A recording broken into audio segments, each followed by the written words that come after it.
互来继续来看，有一台中国籍的拖船，顶个月30号出门大河进入咱的海域，而且离这个岸边无到3里远。海巡人员发现了后，用广播来放送，赶因紧走。结果对方讲风影伤大，嘛是死赖唔走。上尾也搁甲咱呛声，讲这是中国的领土，唔是台湾的领土，搁呛海巡滚一边去边仔纳凉。这个时阵。 无线电内底嘛疑似有台湾民间的不明的声音，甲因回呛，讲食甲恁咧中国领土，你算老几？你算啥物卡笑？双方就伫咧空中冤家争喙。海巡人员保护我国的海域无受侵犯，如今阁受到中国的船只伫咧起无空。这个是中国领土啊，不是台湾领土。你滚一边的去，你滚一边的去。 用中国口音呛声，搁爱海巡人员闪一边，有人听袂落去啊！谁跟你中国领土啊？你算老几啊？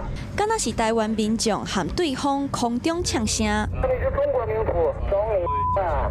顶个月30号早起，中国籍拖船领海拖5001青门大河进入台湾的海域，和屏东鸟片头无到3海里，互海巡广播赶离。对方一直用海影伤大做理由，一定唔肯走，佮讲这是中国的领土。想袂到台湾民间的不明人员透过无线电开始向对方呛声。 最后，海巡人员表示要强制登检，搁爱扣留船只。对方只偏仔懵的驶过南台湾，沿东海岸北返，伫咧12月2号到中国沿岸。不必了，没法避了，避不了了，不避了，走了，回国了。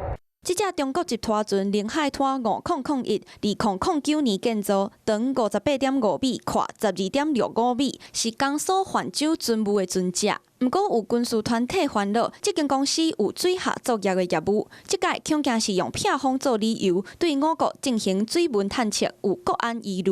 不过对方的船只侵入我国，搁大声呛声。这个是中国领土啊，你滚一边的去。 国防部和海巡署也会继续严密监视，保护台湾的安全。